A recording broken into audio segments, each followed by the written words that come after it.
Mimi ni Women Rep wa Kajiado County, Mheshimiwa Lea Sakaire, na tuko hapa leo katika shamba ya Kibiko tukiwa tena na masikitiko makubwa.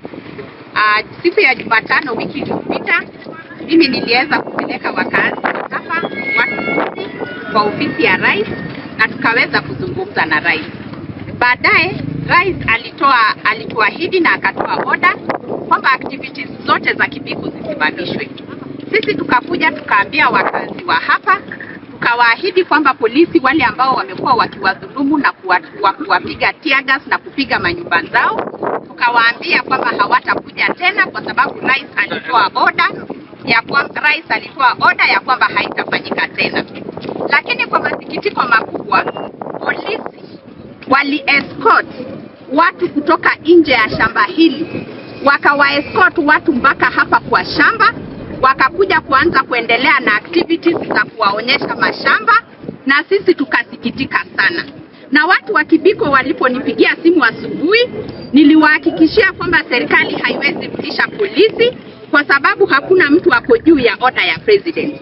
Lakini mimi leo nimesikitika kwa sababu pengine kuna mtu ako juu ya order ya president.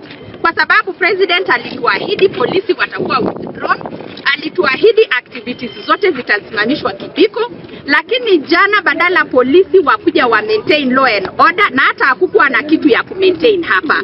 Kwa sababu wakazi walikuwa wanakaa kwa amani, walikuwa kwa shughuli zao za kawaida.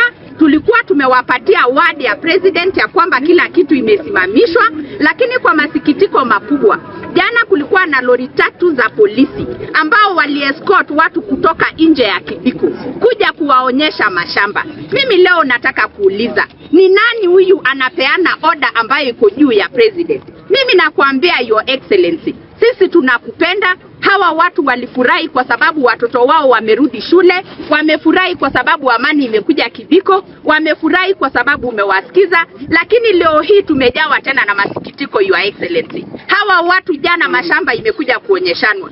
Out of 100 parcels zilionyeshanwa jana, 6 peke yake ndio ya watu wakazi wa hapa Kibiko.